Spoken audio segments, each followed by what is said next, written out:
let me, Mr. Garg, ask you this question. And, this has again created a lot of stir on social media because the finance minister in his speech spoke about cryptocurrencies.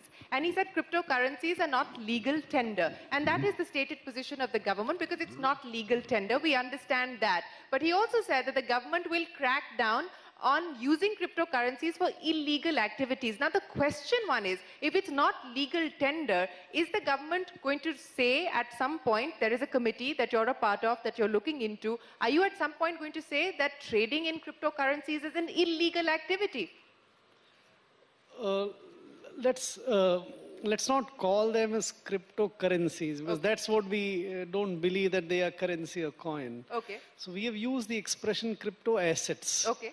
Right. So these crypto assets are being used today. The exchanges are being set up. A lot of people are buying it, and there is a trade going on without understanding the full fundamental values of that. So what the government has stated, and this is a progressive policy statement which has been coming out. Once, a couple of weeks back, we said the government does not treat this as a currency and coin at all. Now in the budget speech, the finance minister said that we will not allow its use for the payment system and also payment of illegal activities. Right. That has been stated, which would mean that the government would do something to make this kind of use of crypto assets illegal, will eliminate that. Now, thereafter, the crypto assets still remain. People may view, some people may find value in crypto assets still, despite there not being any fundamental value there for many others.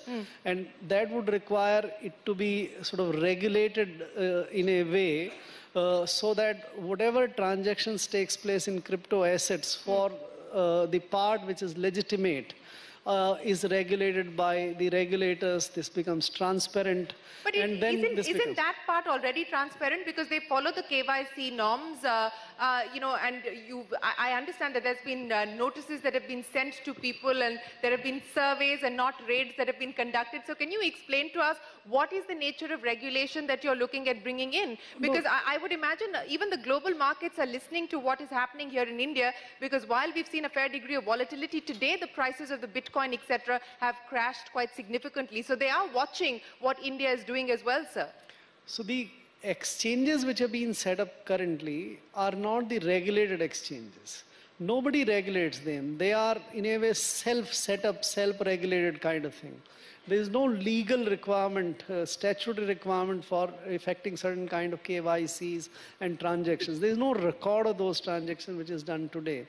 So when you move to a system of regulated exchanges for these crypto assets, then you have entire trail and those things. So that is what comes when you get it traded. Imagine the securities trade outside in the dabba trades, etc., which takes place, and securities trade which takes place in regulated stock exchanges. So that's the change which comes about when you regulate it.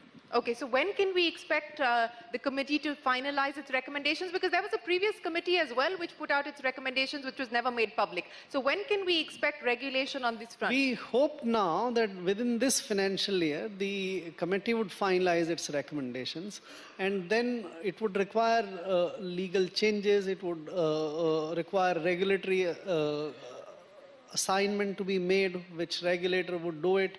So all which regulator will do it, sir? So let us see, let's wait for that recommendations to emerge in the government decisions. But certainly there would be a regulator who would regulate. Okay.